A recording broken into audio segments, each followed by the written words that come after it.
Yo, what is up, everybody? My name is Tiana Stone, the creative, and you are watching another episode of The Creative Process. Want to welcome you again. Thank you so much again for always tuning in, all your feedback, all the people who share clips and stuff like that. It's much appreciated. It's been incredible where the show has gone, and I'm just excited to expand and talk to more people. Gonna see if I can get some more guests on. It's summertime and I know people will be busy and on vacation, so I'm like, let's maybe wait until like the fall season to see if we can, get some people on. But yeah, welcome everybody. So for today's episode, I really wanted to talk about the concept. Well, not concept, I guess you could say concept, but the idea of plans, and how things change because of plans, how plans change, and also just like how all that impacts our, creative endeavors and all that jazz. But yeah, that's the That's the plan for today. No pun intended. But yeah, so plans. We can describe them as the goals that we want to achieve for the future, the outline of our lives, the outline of our, our creative direction, what we see ourselves doing in the future. Basically, destinations, right? And I feel like having plans as an artist is definitely important in the sense of, you have to have a vision for where you see yourself artistically. Who do you want your audience to be? What do you want your brand to look like? What do you want your music to sound like? What are you striving for when it comes to who you are as an artist and what you want to present to people? All that stuff is very important when it comes to figuring out, branding and stuff like that. Like, how are you going to engage with social media, whether or not you engage with social media or not? I feel like all that stuff is very important to figure out. But I think one thing that I've learned when it comes to plans and when it comes to branding is that the good thing is that none of that stuff has to be, carved in stone, in the sense of, nothing has to be permanent with your plans. And I feel like, I don't know, from my perspective, I feel like I see a lot of that notion being brought up. Like, nothing has to be permanent. Nothing has to be, carved in stone when it comes to your plans and what you see yourself doing for the future. I feel like the idea of change is very welcoming. Because you can go down to like the stigma of, just to make a correlation and pull out an example, the idea of graduation in high school and college, like the stigma that, once you have this thing, you can't change.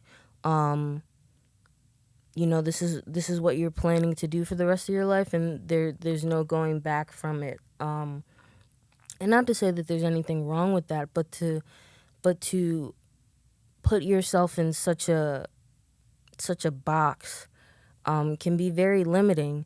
And I feel from an artist perspective, when you're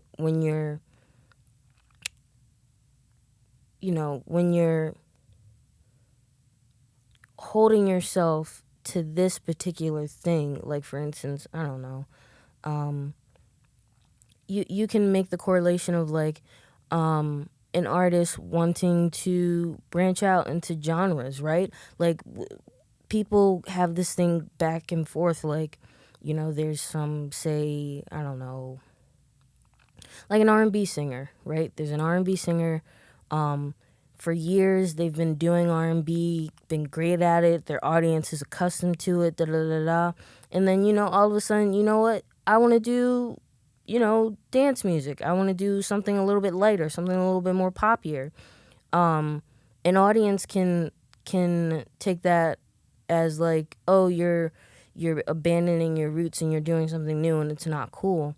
When in all actuality, the change is not necessarily always for the audience. Sometimes it's for the artist itself in order to feel some sense of liberation, to do something different. And I feel that change is very important when it comes to your plans, because you have to recognize that sometimes, not to say that things don't work, but sometimes you have to do something different. Thinking about me in terms of one change to my plans,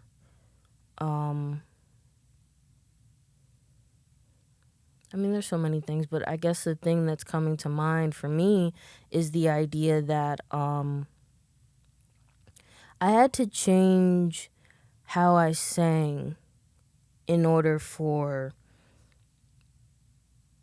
things to sound the way that I wanted them to sound. I'm honestly still learning when it comes to singing.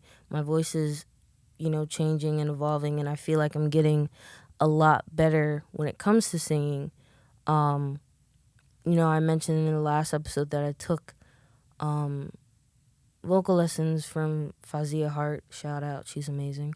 And she really helped me to figure out like where the sound should be coming from, not like straining your vocal cords. It should really be resonating like in your mouth. And that information is like very valuable, and it's a change to my plan in terms of how I sing.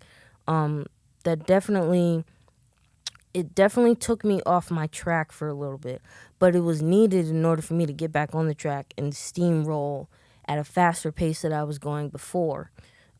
Because of that advice, I truly feel like I'm different. Like, oh God, this is so funny, but it's like a small thing.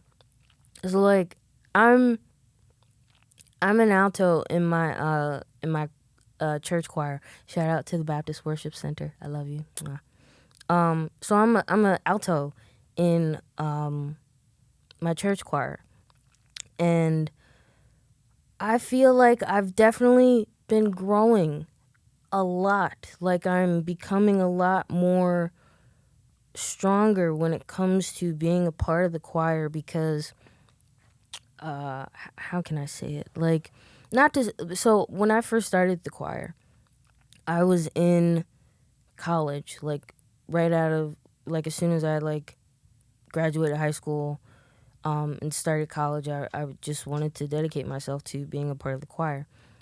So I was there for 4 years, and then I'm out of school now, so it's like 2 years. So I've been a part of the choir for maybe like 6 years? 6 years going on 7 or something like that. It's been a long time. God, time is weird. Side note. But yeah, like those first couple of years were really good, but I feel like in the last year or two, I feel like I've been, my voice has definitely gotten a lot powerful and stronger. And this is like so silly of me bringing up, but like sometimes in church, particular people will have microphones in order to like bring out the certain notes and stuff like that, because we have like your choir microphones that captures like the whole choir, but sometimes certain people get certain mics to kind of bring that oomph. And I was handed a microphone a couple of times, and I'm like, oh snap, like it's working. Like my voice is stronger, and I wouldn't be at this point. I wouldn't be, releasing my debut single. Shout out to everybody who's listened to Dance. I love you. But yeah, like things wouldn't be what they are now if I wasn't accepting that change to my plan of getting vocal lessons. And there's this like whole stigma about like having vocal lessons or needing vocal lessons or having a vocal coach when you're a singer. Like, that stuff is needed. Now, I will say initially, way before like I realized that I needed it, and when I first got that criticism, I don't think vocal lessons were necessarily a part of my plans. But yet, I got them, and look where I am now. You know, I'm a lot stronger. I feel like I'm a lot healthier when it comes to my voice. I notice things that I didn't necessarily notice before, which is very, very important to me because I want to do this in the long run. And I feel like having that change was very, very crucial. And, you know, it's very important. Like, we have to be open and acceptable to change, and to change in our plans when it comes to things. You know, I think about, God, there's so many things. Like the change in, you know, I've talked about this, like how my career changes definitely. God, this wire is stuck. I'm sorry, and it annoys me. Give me 1 second. Okay, that's better. Never mind. Sorry. That was so annoying, but it's a pet peeve. I want to be able to fimble with it while I talk.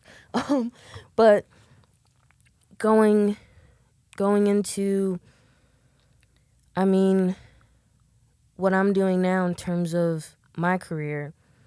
Right out of college, I think I mentioned this. I started working in retail. Retail is trash. The people there are cool. Management sucks.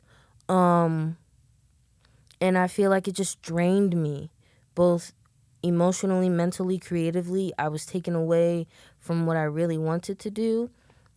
But I think the plan for me at the time was to, you know, make this money from retail, do some other side gigs, and also release some music. And when I realized that plan wasn't working, it was difficult, but it was a step that I had to take, because I just felt like I wasn't going anywhere. I wasn't doing what I wanted to do. And even now, you know, doing a lot of production assistant work, doing some nonprofit coordinating, teaching after school for music, being a part of the band, you know, doing my own solo stuff. Like, there are a lot of opportunities that come up, and I feel like I'm also open to more, because I recognize that, you know, things change, especially in this industry. Like, I mean, we're at, what is it? It is August right now, in the middle of August, and you know, I mean, you could see how the industry in Hollywood is looking right now. It's August 2023. Like, change is a part of the game when it comes to this industry. This is taking a turn that I didn't think it was going to take, but I love talking about this stuff because I talk about it a lot in like private with my family and friends. Like, change is on the horizon and it's coming, and it's just interesting how history is going to look at things. I mean, wow, I was not expecting to talk about this, but I'm so down because I could go on a freaking rabbit hole. But yeah, like with the industry when it comes to, I mean, residual checks, AI, writers, actors, proper pay, healthcare, like all that stuff is coming to play, and changes need to be made. Because I mean, it's from looking out inward, it seems as though the plan was to just keep this going, prolong, you know, abusing writers, abusing actors, you know, taking their images without their consent and not properly compensating them. You know, all that stuff is horrendous, and it's terrible, and it's going to change the industry in a very interesting way. there's going to be a lot of independent art, which is something that I'm really excited to see. Like I'm excited to see like how different things are made because of this use of AI. AI is just so interesting. Um oh god. I'm curious to know what you guys think, because for me, I it's just the way that it is, like in the sense of, you know, um technology is a blessing and a curse. It depends on how it's being used. For me as an artist, I think, if I don't use, to my knowledge, I don't believe I use AI. Um, yeah, I don't. One time I was on Spotify and I was testing out like this AI DJ. It was terrible. It was so cringy. Oh God. Oh. Um, but yeah, I don't use it at the moment. It's been recommended to me to use it for like writing copy on like social media and stuff like that. So to some extent, like, that's definitely helpful. Like, if you're not the best at writing social media copy for things, you can program this AI to write something out for you. You know, if you need a bio for yourself, but you don't necessarily know where to go for it as an artist, that's fine. Like, there are some things that make sense. Um, but for for a studio to literally scan your body and give you 1 day pay for that, and then have the authority to use your image whenever they want, but not compensate you for when they do use it, is ridiculous to me. That just doesn't make any sense.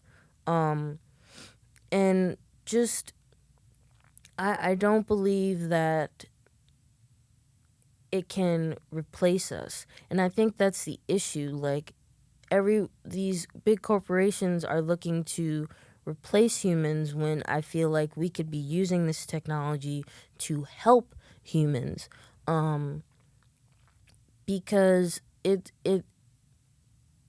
why would you want to replace the real thing when you can use this thing as a tool and enhance it?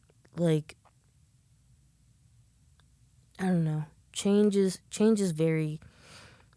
coming, and only time will tell whether or not things will pan out. But I do think the actors and the writers will get a fair deal. It's just very interesting, all the stuff that I'm learning when it comes to how Hollywood works and how these movie studios get to cut costs. It's just so interesting. Like, you're a multi-billion dollar company. Like, you have the money. Just cut the check and give those people their health care. Like, come on now. Just stop playing. 'Cause you playing. You really playing. And I feel like, I don't know, like, I feel like, to some extent, as an audience member, and this is just me, like, I may be becoming a little bit more aware, or not aware. Maybe this is the word. I think I'll be becoming more curious about things when it comes to, when I'm supporting a film or a movie. When I'm supporting a film or a television show, like, I don't know, I may do some research, like, did this production use AI? Like, were, people properly compensated? Like, I feel like that sort of information is definitely going to be of interest to audience members, because what's the point of me spending this money, watching this film, whether it be in theaters or on a streaming service, if people aren't going to be, properly compensated for their art, for their time and devotion. Because yes, they get a check for when, they're filming their movie, but to say that like they only get a 3-cent check for, when it comes to residuals is crazy to me. Like, it costs more for you to mail the check to me than the actual check. Like, the stamp costs more than the actual check. Like, what kind of sense is that? And I just think all of this, like, change is coming, and Hollywood has to make a decision of whether or not they want to be on the right side of things when it comes to, backing the artist or being against them, because things are just not the way that they should be. Like, nobody should be getting no residual check for no damn 3 cents when the stamp costs more. Like, come on now. Like, that's so ridiculous. And it translates, like, very interestingly over to the music industry, because you could say, like, the music industry got hit with that whole streaming thing long before the film and television industry did. I mean, when it comes to streaming, streams only cost, or are like, each stream is like 1/nth of a penny or something like that, and it takes you a certain number of streams to even start. It takes a certain number of streams for them to even start cutting you a check. So that got hit the way that it did. And then also, oh God, this is so interesting, because I don't know, you guys may be seeing a new side of me, because like, I read like a bunch of stuff like online, the notion of, like, record labels not being able to quote unquote produce pop stars like they used to anymore, because the times have changed, and like, being frustrated and depressed about not being able to produce pop stars like they used to. And that goes back to change. Like, and many people, I was on Twitter. Sorry, I'm not calling it X. It's Twitter.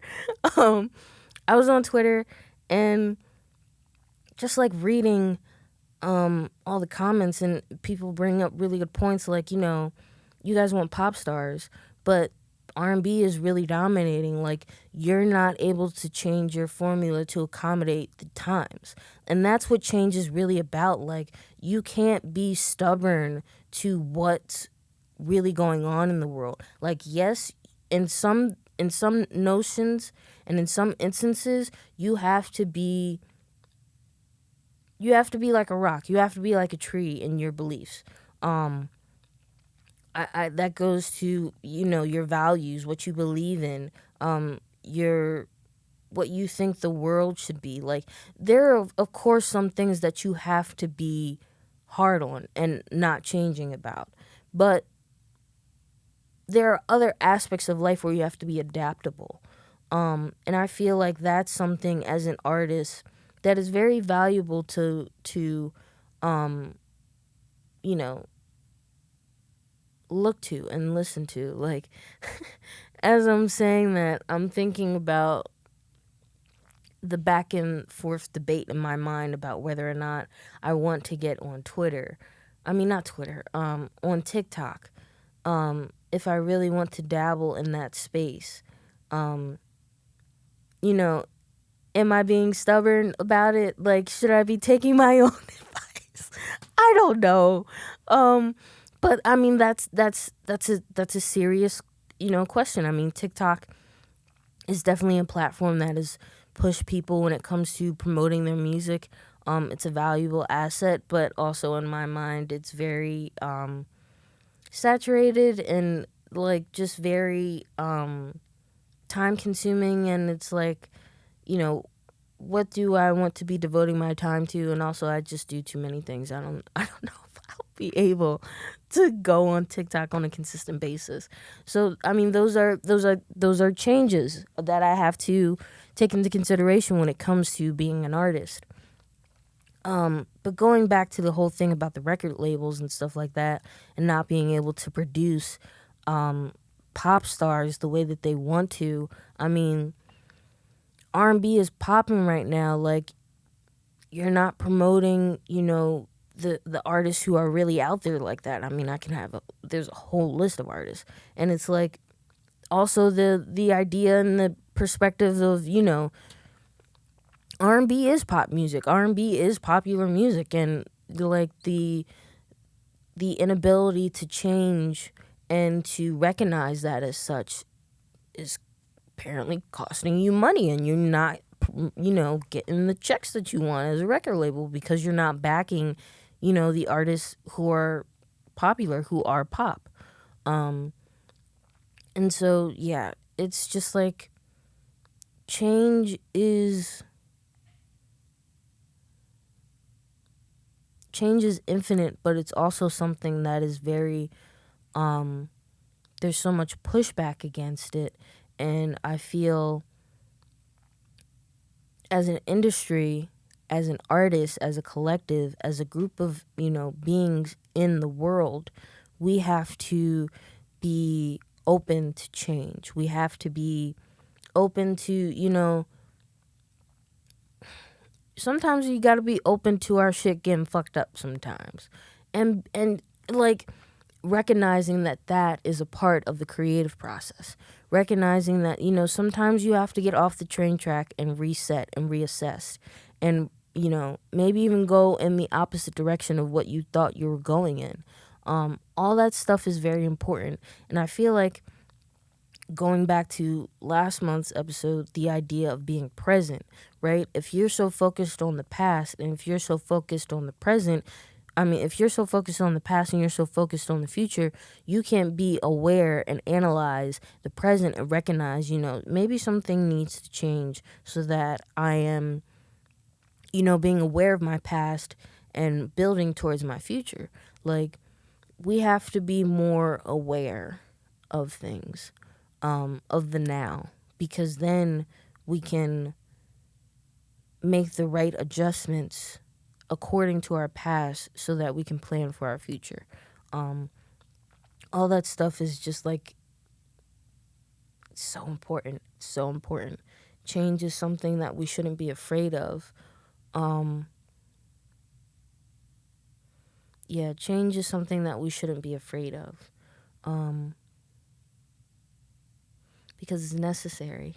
It's necessary in order to move forward. Like,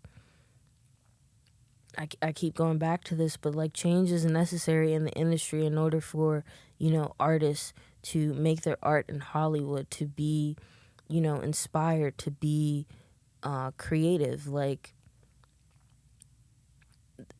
I'm hoping that I'm recounting this correctly. Like, writers need the opportunity to grow and to be a part of the production process and be on set and not just be locked up in a room so that they can write better in the future. Like,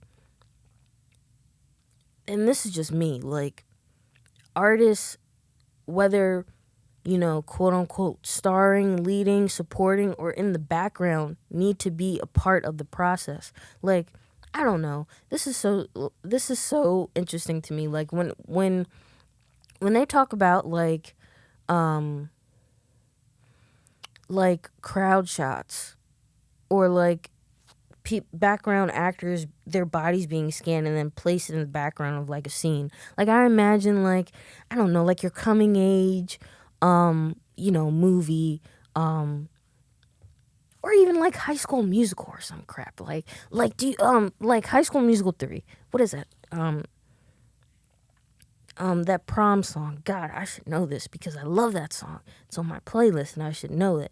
But like the freaking background actors. I mean, the background dancers. Like, are those going to be freaking CGI'd and put there by AI in the post-production process. And then it's like that completely changes the vibe on set. And in terms of like me as a performer, that would completely, like if I was one of the lead actors, that would completely change the tone and the performance that I give, because my background dancers who are, you know, kicking ass behind me, they're not there, and I can't like feel the radiation and the energy that comes with the performance. Like that's the thing that I think is not being taken into consideration. Like that energy is needed. And that energy should be properly compensated as well, because that informs everybody else's performance. And you can't tell me otherwise. Like it just does. Like I'll go back, and I know that there are some people, like I'll go back to the first freaking Avengers movie in 2012, like when the fight in New York was happening, like all those people in the background, like you're telling me that you're gonna have AI place them in the background? Like, no, that's not going to work, and that's not the performing is going to change drastically if that is the case, because that's what I'm imagining is the proposal, right? Like you were talking like background in a freaking fight scene, or like a bunch of people in a ceremony, like a ballroom or something like that. Like everybody's gonna be CGI. That makes no sense. Like just pay your freaking actors and compensate them. And you know, if you do want to, you know, CGI their body and put them, you know, in a movie, let them know first, get their permission, and compensate them however many times you use their body. Like, come on now. Like, God, it's so annoying. It's so annoying. But like, we have to be susceptible. Oh, that's the right. We have to. I'll just say this. We have to be accepting of change, because we're not gonna get anywhere without it. And I just feel like there's only one way to move forward creatively, and that is through change and through recognizing that, you know, the way that things are not necessarily how they should have been, and you know, they don't have to be that way now. You know, we can move forward in an environment and in an industry where, you know, everybody's making money. Like in this capitalistic society, like everybody can make their bread and nobody has to suffer. Like the notion that, you know, there has to be a poor man or there has to be a poor person, like there's too much money out here for that to still be true. There's too much money. Like it's too much money. It's too much money. And quote unquote, we'll still have a hierarchy, right? But nobody has to be living below the poverty line, right? Like that's so ridiculous. Like we don't have to do that. We don't have to do that. Like let's just be open to change and recognize that the way that things are don't have to be. Like the plan can change. Like yeah, the plan can change, and we don't necessarily have to go the route that we've been going, and we can still create incredible art that speaks to the audience, that speaks to people, which is the job anyway, right? That's the job.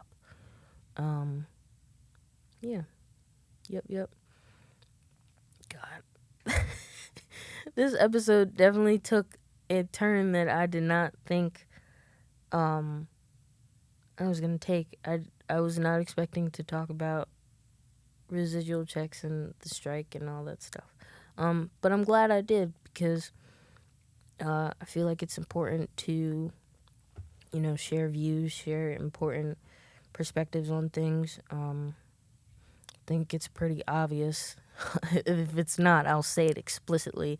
I support the writers, I support the actors, and I support also other workers within the entertainment industry, within the film and television industry, unionizing so that they can be properly compensated and get the benefits that they deserve, especially the visual effects artists. I could go on a tangent about how the visual effects writers are treated. You know what? I have time. I don't care. This is my show. I'll say what I want to say. But no, let me stop. But I'll say this and then I wrap up. Recently I was watching this video from this videographer. I can't remember. I'm not videographer. Visual effects artist, who was explaining, how, how they get work. The studios usually hire studios to do their work, and it's bidded on. And there are a certain number of frames, within a film you have certain frames per second, and they bid however much they want to be compensated for those bids. But the issue is each frame costs the same, but that doesn't necessarily mean that each frame is going to be getting the same amount of work. So with each frame, we could be talking about, if whether or not this water bottle needs to be removed, right? Whether or not this water bottle needs to be removed, or, if you want like a whole,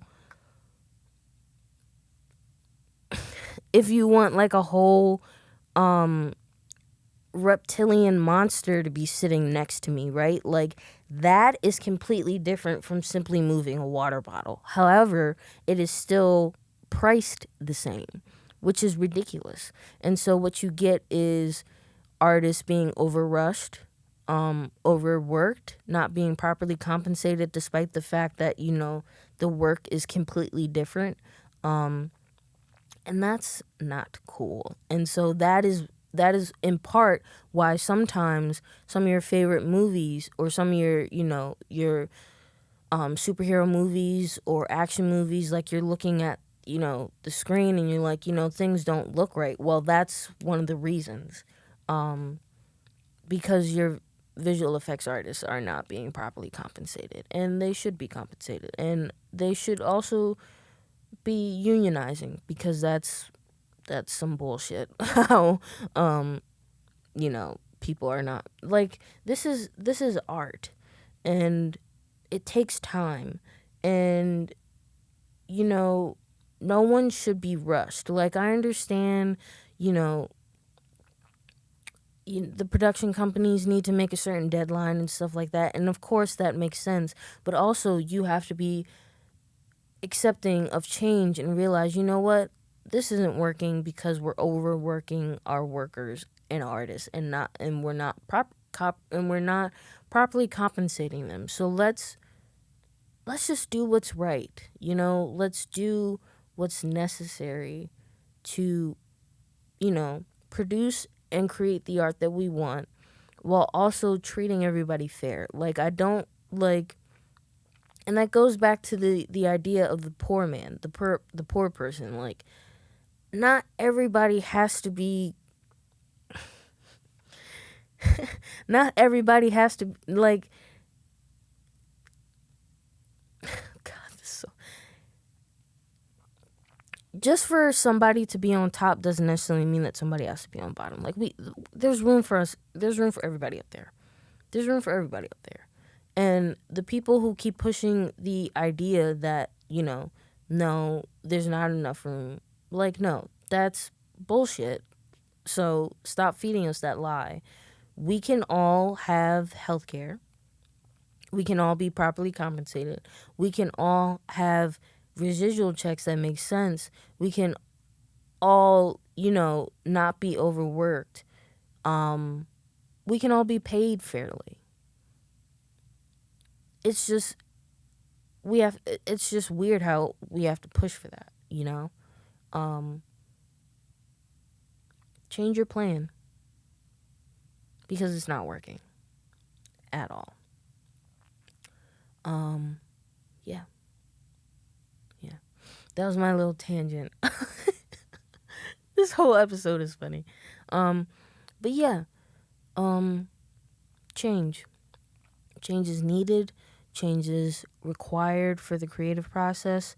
And, you